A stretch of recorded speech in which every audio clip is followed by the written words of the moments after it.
मरीजे secular इश्क पर लानत खुदा की, मर्ज बढ़ता गया जो जो दवा की। अब मैं सभापति महोदय एक और बात कहना चाहता हूं। शुरू के 20-25 साल में मुस्लिम समाज के बारे में मैं कहना चाहता हूं। आज जब आजादी मिली तो मुस्लिम समाज के प्रतीक कौन थे?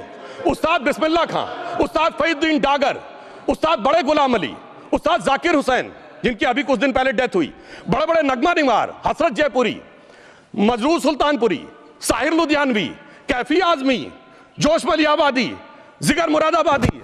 अब सर क्या हो गया? तब मुस्लिम समाज इन अदब के शाहकारों के साथ जोड़ा जाता था। आज मुस्लिम समाज का नेतृत्व किन लोगों के साथ जोड़ता है? इशरत जहां, याकूब मेनन, मुख्तार अंसारी, अतीक अहमद, दाऊद इब्राहिम। कौन जोड़ रहा है ये? तब से सर, जब से ये सेकुलर हो गया देश 1976 से और सेकुलर सियासत शुरू हुई, उसने ले जाकर इनको इस मुकाम तक पहुंचाया। और इस वक्त बोर्ड के बिल में भी जो बात कही जा रही है सर, मुस्लिम समाज को यह समझाया गया कि तुम्हें बीजेपी वालों को तुमसे बड़ी अदावत है, और कहा गया इनको बड़ी मोहब्बत है। जब यह देश आजाद हुआ, मैं उत्तर प्रदेश का रहने वाला हूं, उत्तर प्रदेश में 1931 की सेंसस में 8% रेट ऑफ डेथ थी और सैयद मुसलमानों में 24% थी। यूपी की ब्यूरोक्रेसी में 20% थे। आज कहां चले गए सब? मैं एक लाइन में कहना चाहूंगा, ये अदावत और मोहब्बत की सियासत में ऐसे फंसे कि किसी को किसी की मोहब्बत ने मारा, किसी को किसी की अदावत ने मारा, मगर इस शराफत अली को सेकुलर सियासत ने मारा। और मैं सभापति महोदय एक और बात कहना चाहता हूं कि चलिए बोलिए। Fauzia Khan, please please, one second, mic is there. Yes, ये बोल रहे हैं मुस्लिम समाज आज का इशरत जहां और फलाना टेररिस्ट के साथ नाम जोड़ रहे हैं। ये बिल्कुल आरोप है सर, इसको एक्सपंज करना चाहिए। ये समाज के साथ अन्याय है। ये बात आपको एक्सपंज करना होगा सर, ये बात को। एक Honorable member, if you would carefully go through what Sudhanshu has said, I am sure you will appreciate his spirit. Just think for a moment. He has not cast any aspersions. Sudhanshu, go ahead. Time में जवाब दूंगा और उसके बाद ये हमारा सदन माने ना माने, जो देख रहे होंगे उनके लिए कहना चाहता हूं sir, doctor APJ Abul Kalam. One second. काहे परेशान? वाइको जी, honorable member, Vaiko ji, oh my God, Vaiko ji, tell me.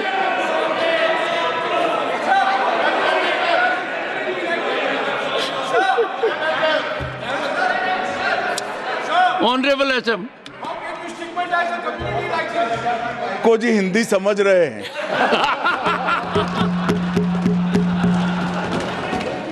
One second. Fauziya Khan, one second. First, I think. One second. Sir क्या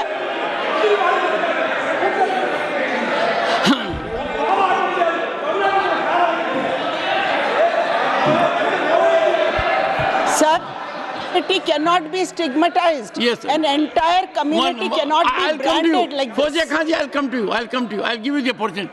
Honorable Finance Minister. But one line is said. One line. No, one nimisham irungappa, please. He might be very emotional, sir, but that one line he said is objectionable, and I will seek your indulgence to remove it. He said, Tamil Nadu la kaal vai paakren. You enter Tamil Nadu, I'll see you.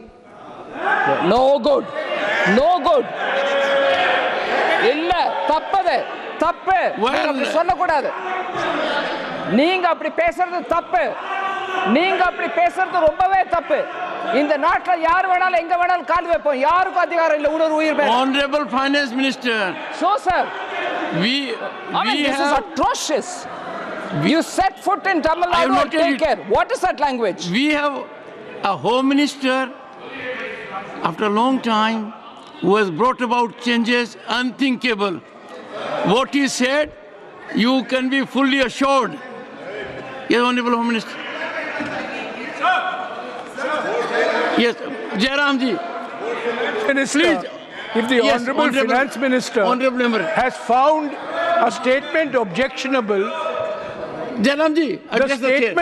the statement of the Honorable Member stigmatizing a whole community is objectionable. Oh. And what is worse is the chairman lending respectability to that view. Oh my. That is even worse. Honorable That is even Prime worse. Minister.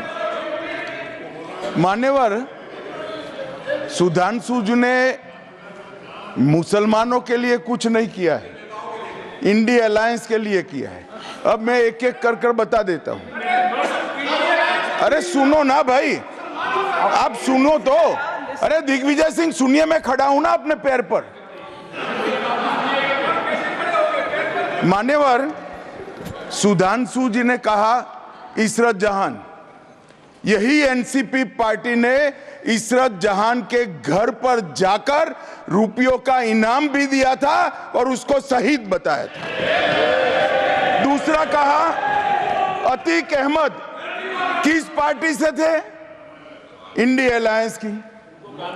दूसरा कहा अंसारी किस party से? कांग्रेस और India alliance के।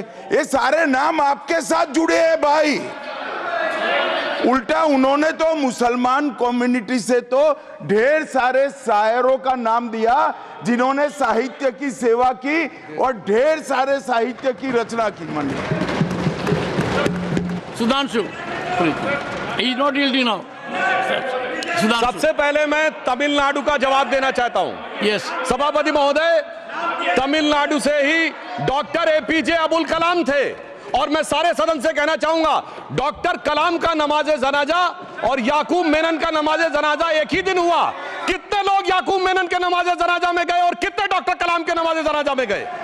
Doctor कलाम memorial पे कितने लोगों की फोटो है? दिखाएं मुझे, सोशल मीडिया पे पोस्ट की हो। मगर अफजल हालात का मारा था, आपके एक मंत्री का ऑफिशियल ट्वीट है, वो इस सदन के सदस्य नहीं तो मैं नहीं बोल रहा हूं। याकूब मेनन की जुडिशियल किलिंग हुई, आपके एक नेता का, मिनिस्टर का ऑफिशियल ट्वीट है, सदन के सदस्य नहीं है इसलिए नहीं बोल रहा हूं। और सर 26/11 आरएसएस ने कराया, सदन के सदस्य बैठे हुए हैं। हाफिज साहब और सुनिए, जाकिर नायक शांति का मसीहा सदन में सदस्य बैठे हुए हैं। सर किसने जोड़ा? मैं नहीं कह रहा हूं जोड़ा, हमने किससे जोड़ा मैं बताना चाहता हूं। मैं अपनी बात, सर मैंने नाम किसी का नहीं लिया। सर आपने उड़ता तीर क्यों पकड़ लिया? सर मैंने नाम नहीं लिया, उड़ता तीर क्यों पकड़ लिया? सर मैं पूरी बात करूं। सर मैं कहना चाहता हूं, हमारी सोच मुस्लिमों के बारे में और इनकी सोच में क्या अंतर है। देखिए, जिन लोगों ने मुस्लिम हिस्ट्री नहीं पढ़ी उन्हें मैं बताना चाहता हूं। एक दो